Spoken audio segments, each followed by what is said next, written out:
아버지, 오늘 우리가 믿음의 눈이 열리기를 원합니다. 지금 겸손해지게 하여 주시옵소서. 들려주실 그 말씀들, 그리고 하나님 앞에 우리가 이 땅을 바라보며 이 땅의 악한 것들, 답답한 것들 바라보며 함께 마음 아파하고 또 기도할 수 있도록 하여 주시옵소서. 하나님 앞에 온전하게 우리의 이 모든 마음들과 생각들과 이 모든 열정들을 드리기를 원합니다. 감사드리며 예수님의 이름으로 기도드리옵나이다. 아멘. 우리 함께 하나님의 말씀, 오늘 우리에게 주신 말씀은 사사기 5장 28절로 30절까지의 말씀입니다.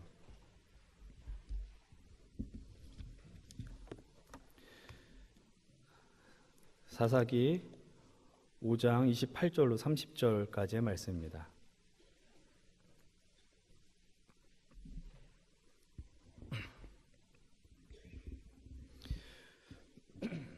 우리 찾으셨으면 한 절 한 절 교독하고 마지막 절 같이 보겠습니다. 제가 먼저 28절의 말씀을 봉독해 올리겠습니다. 시스라의 어머니가 창문을 통하여 바라보며 창살을 통하여 부르짖기를 그의 병거가 어찌하여 더디오는가, 그의 병거들의 걸음이 어찌하여 늦어지는가 하매,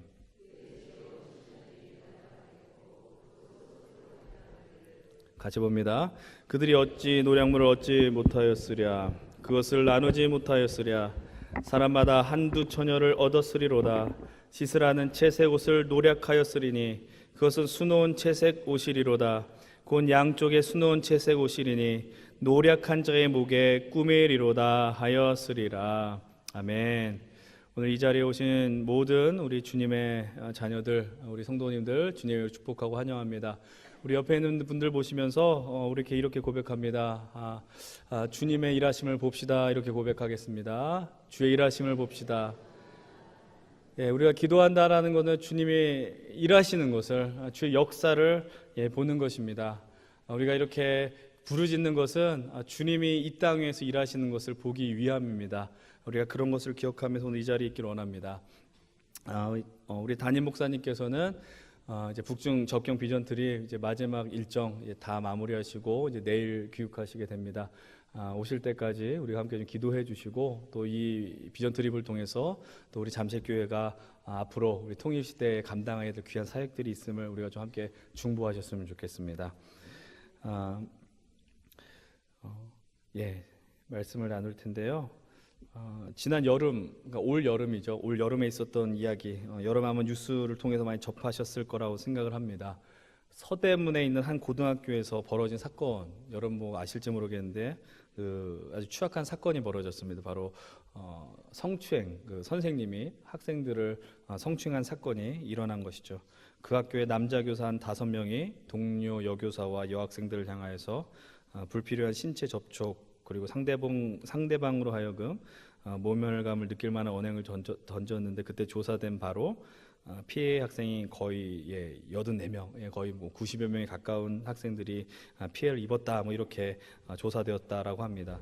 아마 뉴스를 통해서 뭐 많이 접했을 거라고 생각을 하는데, 근데 그것보다 더 추악한 내용을 담은 기사가 이 성추행 사건이 벌어진 그 한 달 정도의 이후에 뉴스를 통해서 나오게 되었습니다. 그 사건이 8월이었고 지금 이야기하는 9월 정도의 중순에 나온 이야기인데, 그 성추행 사건의 중심에 있었던 그 교사가 결국 중징계를 받게 되었습니다. 그것이 진행이 되면서 그 학교에 있는 몇몇 학생들이 이제 그런 어떤 성적인 그 추행으로 인해서 피해 입은 학생들을 향해서 항의하였다라는 뉴스가 이렇게 나오게 되었습니다. 그 항의의 내용인즉슨 무엇이냐면은 너희들이, 그러니까 이 피해 학생들이 참고 있었으면 좋았을 텐데라는 말을 했다라는 거예요. 이게 만약 그 너희들이 일으킨 일 때문에, 그 교사가 중징계 받은 일 때문에 내가 수시에 떨어지면 네가 책임지겠느냐라는 항의의 내용이었다라고 합니다. 이 상황의 내용을 쉽게 정리하면은, 당시 그 추행 사건 중심에 있었던 교사는 소위 말하는 이 대입 수시 전문가였다라는 거예요. 수시 전문가. 여러분, 수시라는 것이 좀 표현이 그렇지만 이게 나름의 전략이 필요하지 않습니까? 이게 전략이 필요한 게 수시 전형이죠. 근데 그런 것들에 명민하게 반응하고 내용들을 캐치하는 능력이 그 징계를 받은 교사한테 있었다라는 거죠. 그래서 학생들이 그 교사가 잡혀 들어가니까 어쨌다라는 거예요. 너희들 때문에 내가 대학을 못 가면 너희들이 책임지겠느냐 식의 말을 던졌다라는 것이죠.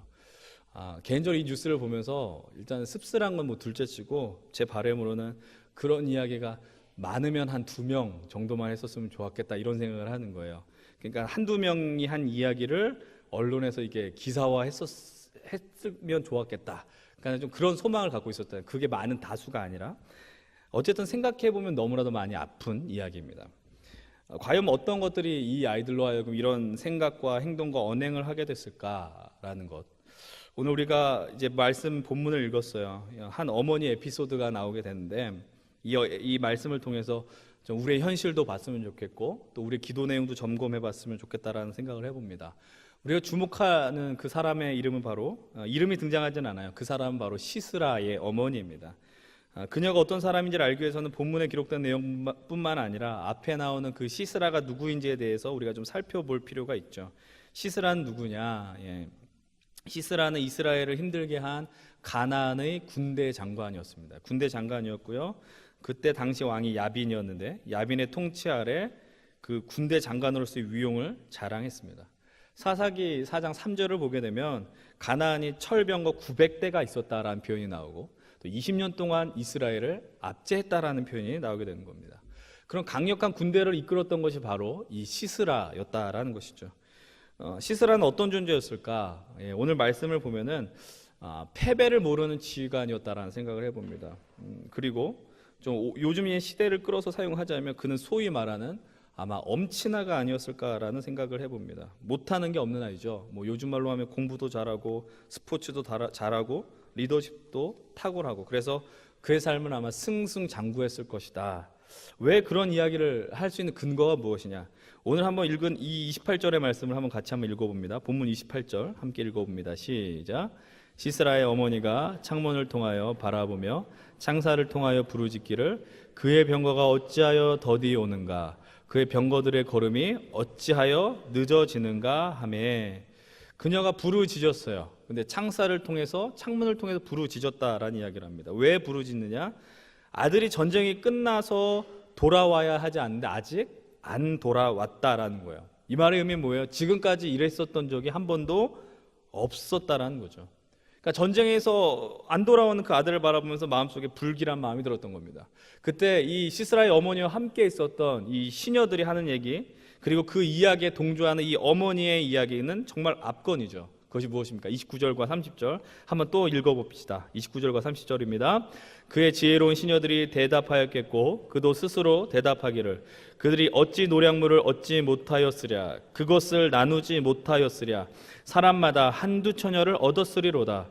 시스라는 채색 옷을 노략하였으리니 그것은 수놓은 채색 옷이리로다. 곧 양쪽에 수놓은 채색 옷이리니 노략한 자의 목에 꿈이리로다 하였으리라. 여러분 이 말의 의미가 뭐예요? 왜 우리 아들이 늦느냐라는 거. 그들이 늦는 이유는 무엇이냐? 전쟁을 통해서 얻은 노략물이 너무나도 많아서 그것 때문에 늦어지는 것이라고 시스라의 어머니와 시녀들이 서로 위로하고 있었다라는 거죠. 그런데 이 취한 노략물 가운데 이런 표현을 합니다. 사람마다 한두 처녀를 얻었을 것이다라는 이야기를 하는 거예요. 이게 좀 무서운 얘기예요. 시스라의 어머니조차도 스스로도 이제 여자가 아닙니까? 근데 전쟁에서 여인들이 재물이 되어서 남자들이 소유가 된다라는 지금 표현을 하고 있는 겁니다. 이 말의 의미는 그냥 이 여인들을 여종으로 데려간다는 말의 의미가 아닙니다. 그 여인들을 좀 겁탈하고 그 여인들을 희생시킨다라는 말의 의미가 되는 거죠. 여기서 말하는 한두 처녀라는 단어를 정말 이 문자적으로 해석하면은 여성의 자궁을 의미하는 단어다라는 것이죠. 다시 말하면 이스라엘 여인들을 가나안 남자들은 이 성적 놀이의 대상으로 간주했다라는 것입니다. 그런데 이런 이 시스라의 어머니의 사고가 이런 식으로 가능했던 이유, 어떤 논리가 다 작동된 것이냐? 다른 사람들이 어떤 피해를 당해도 상관없다라는 거예요. 강간을 당해도 성폭력을 당해도 상관없다. 나의 아들의 욕구를 충족시키는 것이라면 상관없다라는 거예요. 나와 내가 아끼는 사람들이 피해만 입지 않으면 되고 그들이 원하는 것을 채워주면 그것만으로 족하다라는 것이 이 시스라의 어머니의 깊은 곳에 잠재되어 있다라는 겁니다.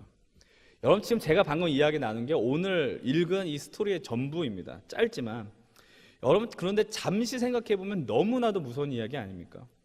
오늘 이 본문을 간단하게 정리해서 나누면 한 어머니와 아들이 있었고 가정의 이야기로 풀 수가 있습니다. 시스라의 어머니와 같은 생각, 이런 가치관을 가진 이로부터 양육받은 시스라의 삶은 어땠겠습니까? 노량물과 여인을 취하는 이야기들, 이런 것들은 평소에도 비일비재했다는 말의 의미가 되는 것이죠. 다시 말해 내가 성취하는 것, 시스라가 성취하는 것, 업적들, 좀 더 노골적인 단어로 표현하면 성공을 위해서라면 어떤 것들도 중요하지 않다, 그것보다 더 중요하지 않다라는 극단적인 접근을 할 수 있었다라는 거예요. 여러분, 사사기 4장을 살펴보면 그래서 하나님께서 이제 이스라엘에게 직접적인 개입을 하셔서 이스라엘로 하여금 승리하게 하는 장면이 4장을 통해 나오게 됩니다. 그런데 그때 시스라가 보였던 행동이 무엇이냐? 그들이 그렇게도 자랑했었던 철병구 900대가 있었는데 그 900대를 버리고 도망쳐 나왔다는 거예요. 물론 살고자 하는 것은 인간의 본능 아닙니까? 그런데 그는 누구입니까? 전쟁을 다스리고 마무리해야 될 책임 있는 지휘관이거든요. 그런데 그가 홀로 패배의 자리를 나와서 자신과 동맹을 맺었던 그 겐사람 헤벨의 집으로 간 것입니다. 결국 시스라는 그 헤벨의 집에서 비참한 죽음을 맛보게 되는 것이죠. 시스라는 참 그런 존재였어요. 위기 속에서 결국 자기만 사는 선택을 하게 되는 거죠. 다시 한번 얘기하지만 이것은 사람의 본능일 수 있습니다. 그러나 그 본능보다 우리 인생은 어떤 거라고 이야기할 수 있겠습니까? 중요한 가치들이 있지 않아요? 본능을 따라 사는 것이 인간이 아니라 더 중요한 가치, 우리들은 하나님이 원하는 것, 그것을 붙들면서 사는 것 아닙니까? 그런데 이런 상황을 만든 아주 중요한 원인 제공자가 있었습니다. 바로 누굽니까? 바로 시스라의 어머니였다라는 거예요. 여러분, 물론 여기서 어머니라고 이야기를 하지만 어머니뿐이었겠습니까? 아버지가 될 수도 있습니다. 여기서 또 이 자리에 같이 말씀 듣고 기도하고 찬양하는 분들 가운데 나는 자녀의 입장이니까 오늘 설교는 나와 좀 상관이 없겠구나, 이런 분도 있을지 모르겠습니다. 그러나 상관이 없지 않죠? 여러분들도 앞으로 한 아이의 아버지가 될 수 있고 어머니가 될 수 있거든요. 먼 훗날의 이야기가 아니라는 겁니다. 여러분, 가정을 이루어 자녀를 기른다는 말의 의미는 아이들이 잘 성장해서 반듯한 학교에 진학시키고 좋은 직장에 취업할 수 있도록 길을 열어주고 또 안정적 가정을 이룰 수 있도록 결혼할 수 있는 여건을 마련해 주는 것으로 끝날 수 없다는 것을 우리는 알고 있고 기억해야 된다는 것이죠. 이런 가정에서 벌어진 역사가 무엇입니까? 그것은 어떤 한 사람의 환경이 조성되는 것을 뛰어넘어서 생각과 가치관과 세상을 바라보는 시선들, 사람을 대한 태도들이 그 가정에서 명확하게 배워지는 것 아닙니까? 그 가운데 절대적인 그 한 아이와 자녀에게 영향을 끼치는 자는 누굽니까? 바로 어머니와 아버지죠. 부모님이라는 겁니다. 아니, 양육자라는 것이죠. 오늘 우리들이 기도할 때 많은 부모님들은 자녀를 위해서 또 가정을 위해서 기도할 것입니다. 그리고 자녀들의 앞날을 위해서 또 자녀들이 좋은 만남을 위해서 기도하게 될 것입니다. 그것을 위해서 기도하지 않는 부모가 더 오히려 이상한 부모일 것입니다. 그러나 오늘 우리는 좀 더 이랬으면 좋겠다는 생각을 해봅니다. 내 자녀들을 위해서, 아니면 앞으로 생길 자녀들을 위해서, 아니 나 자신을 위해서 기도할 수 있는 시간이 되었으면 좋겠다는 생각을 해봅니다. 하나님 앞에서 온전한 마음을 내가 갖고 내가 온전히 서면 나의 자녀들은, 내 주변에 있는 사람들은 온전히 설 수밖에 없다라는 것이죠. 온전하게 산다라는 말의 의미는 예배를 내가 열심히 드리고 기도를 열심히 한다, 어떤 보여지는 이 신앙적 형태만을 의미하는 것은 아니죠. 그것이 아니라 내가 삶 속 순간순간마다 하나님 앞에서 어떠한 삶을 취하며 살아갈 것인가, 내가 어떻게 주님 앞에 이런 내 삶을 아버지의 말씀에 순종하며 살 것인가, 이것이 더 중요한 것 아니겠습니까? 여러분들 자녀들은 참 무섭지 않습니까? 다 본단 말이죠. 부모님이 하는 걸 다 본다는 거예요. 여러분들, 그리고 우리 아이들이 어떤 삶의 태도를 갖고 있더라도 여러분들 주어진 자리에 승승장구하며 살아가는 것, 그것만으로 족하다, 이렇게 쉽게 이야기해서는 우리는 안 된다는 것입니다. 하나님께 영광 돌리는 것, 그것은 네가 공부를 잘하는 거야, 네가 좋은 학교에 가면 그것이 하나님이 기뻐하실 일이야 라고 쉽게 이야기할 수 없다는 것입니다. 여러분들, 그 자리에 도달하기까지 과정이 어떻든 누군가 상처와 아픔을 경험하든 너 열심히 해서 성공하면 돼, 이런 아이들을, 그런 인식들을 심겨주어서도 안 된다는 것이죠. 그래서 위로가 필요한 자들을 향해서 너희들로 인해 내가 대학까지 못한다는 그런 막말들을 함부로 할 수 없지 않겠습니까? 여러분, 그 사건을 바라보면서 전 개인적으로 그 아이들이 교회에 다니는 아이들이 아니었으면 좋겠다는 생각을 솔직히 했습니다. 그 아이들이 정말 회심해서, 나중에 회심해서 하나님 앞에 자신의 삶을 놓고 회개하는 일이 있으면 모르겠지만 현재적으로 그 아이들이 하나님 앞에 매주 예배하고 찬양하고 믿음의 가정에 자닌 아이들이 아니었으면 좋겠다는 생각을 너무나도 많이 했습니다. 만약 그런 말을 했던 아이들이 교회를 다니고 믿음의 집안에서 자란 아이들을 생각한다면 정말 절망스러울 것 같다라는 마음을 품어봅니다. 이건 몇 년 전 제가 개인적으로 경험한 일인데요. 우리 큰아이가 이제 교회 안에서 어떤 아이에게 이제 그 다툼이 벌어졌습니다. 어떤 분의 자녀와 이제 말이 다툼이지만 이제 맞은 거잖아요. 맞은 거. 우리 아들이 맞았습니다. 그러니까 이게 그 사건의 3의 목격자도 있었거든요. 그러니까 이건 뭐 이렇게 일을 처리할 수 있거든요. 이제 목격자가 있다는 거. 여러분들 이게 부모로서 아들이 이제 맞고 다니는 거는 되게 이렇게 속상한 일 아닙니까? 근데 이제 명색이 목사인데 그런 거 갖고 상대방의 부모와 이렇게 언쟁 벌이는 게 얼마나 우습습니까? 그래서 한편으로 또 하지, 한편으로는 그래, 어렸을 때 놀다 보면 부딪힐 수도 있고 싸울 수도 있다. 이제 그런 마음을 막 가지려고 하는데 우리 아이를 때린 그 아이의 엄마가 이런 이야기를 합니다. 아이들이 놀다 보면 그럴 수 있죠. 근데 이게 이것보다 더 교양 없는 말투로 제가 했다는 걸 기억을 해요. 그때 제가 기분이 어땠을까요? 그러니까 우리 아이가 맞았다는 사실에 화가 나기보다는 이 상대방이 이 접근하는 방법이 되게 많이 화가 나게 하는 그런 어떤 형국이었다라는 거예요. 배려 없는 그 말투. 그래서 제가 지금 뭐 제 이야기를 아주 가볍게 이야기했지만 이런 태도를 갖고 살아가는 사람들이 생각보다 우리 시대에 너무나도 많은 것 같아요.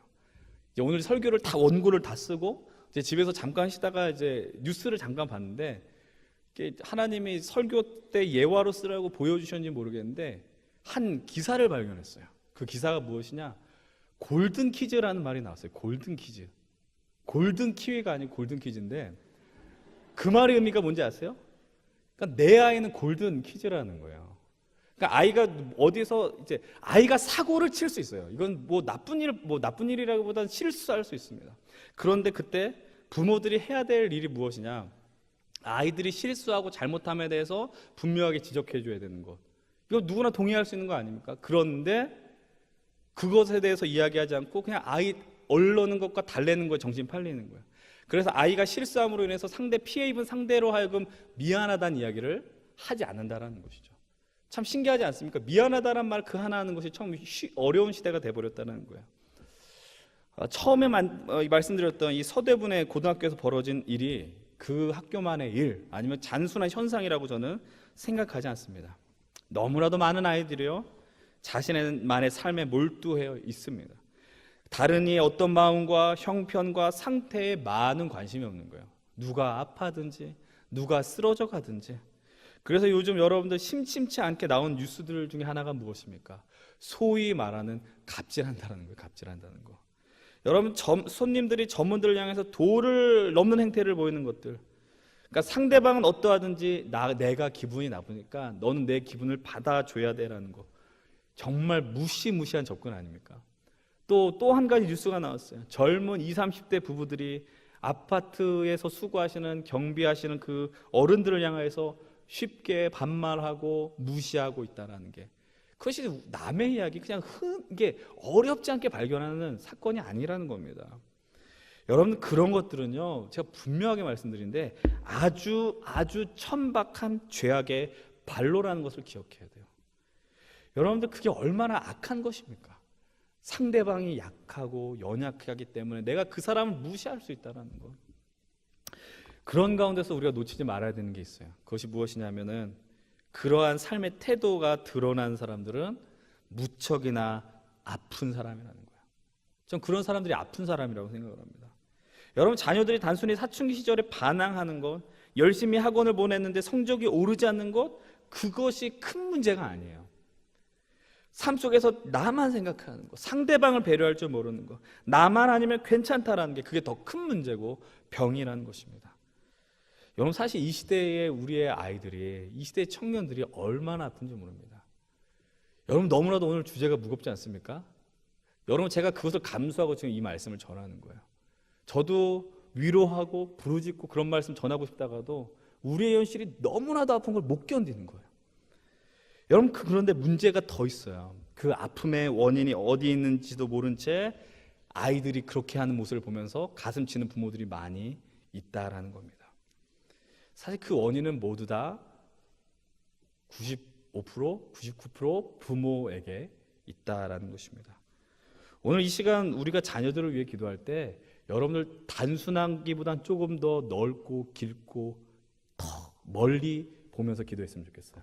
하나님, 우리 아이에게 지금 이런 일들이 놓여져 있습니다. 해결해 주십시오가 아니라 하나님, 이 아이의 삶을 주님 앞에 맡깁니다라는 기도죠. 여러분, 오늘 말씀에서도 보면 시사라의 어머니도 부르짖었어요. 근데 왜 부르짖었어요? 그가 너 왜 아들이 안 오느냐, 와야 되는데 왜 안 오느냐, 이것으로 부르짖었다는 겁니다. 여인을 차지하느라 즐기느라 늦는구나. 너무나도 무서운 부르짖음이었어요. 오늘 우리는 이 자리에서 다른 내용의 부르짖음을 더 하나님 앞에 올려드려야 됩니다.